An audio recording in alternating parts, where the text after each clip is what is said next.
Hello and welcome. Today is the 8th of October 2017. It's 10:36 in the morning. It's a Sunday, and oh dear, what's the state of my hair? Oh well, never mind. And I've decided to do another ukulele review. This one's a little bit different, as a few years ago my wife and I go to Berlin quite frequently, usually in February for my wife's birthday, as she loves the city. Even though we live only 10 miles from London city centre, she'd rather drive the 900 miles to Berlin, but never mind.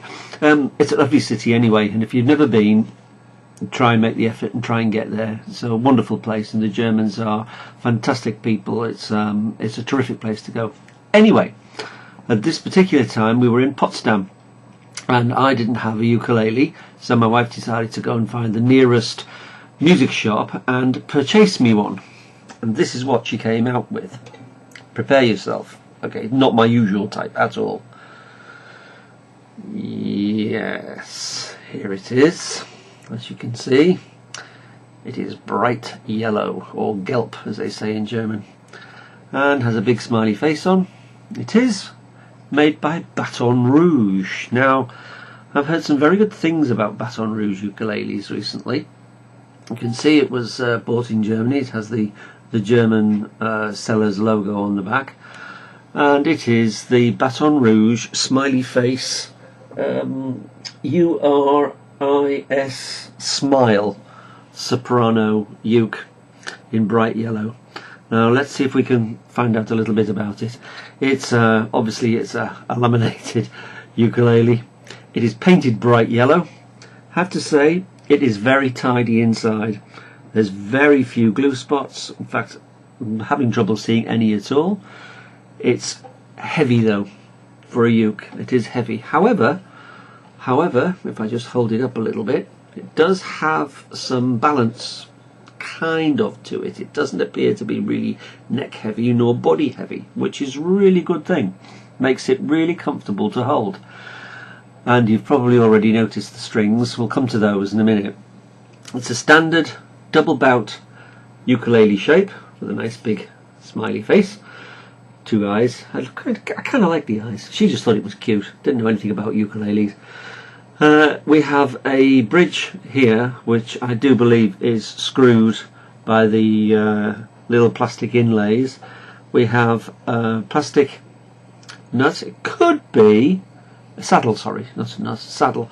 It could be tusk, or it could be something, but I would doubt it. I would imagine that it's plastic saddle, plastic nut.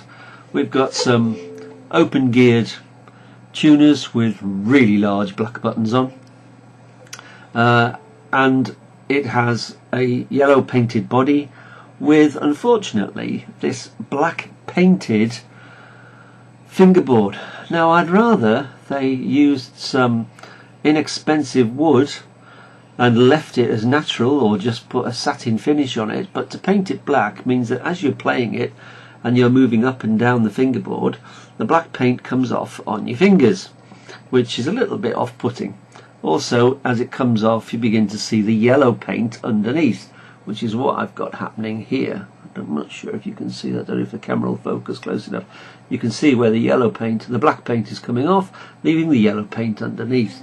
And it's not quite as bad on this side, but definitely on the side up here by the not dusty end. The dusty end, there's no money in the dusty end.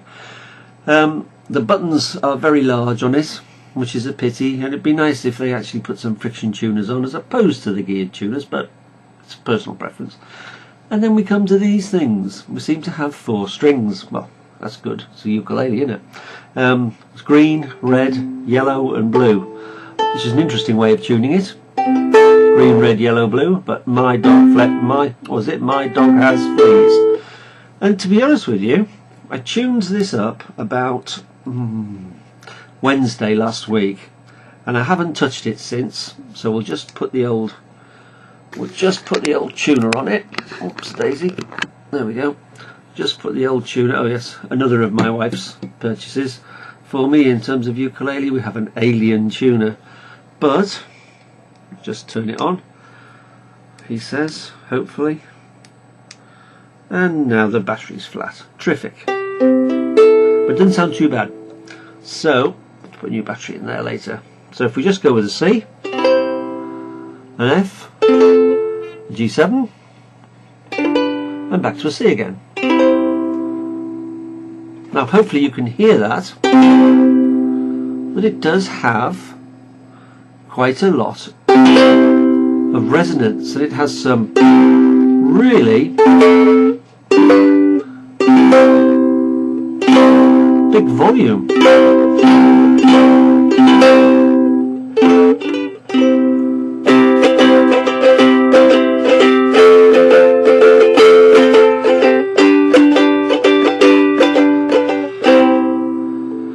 Actually,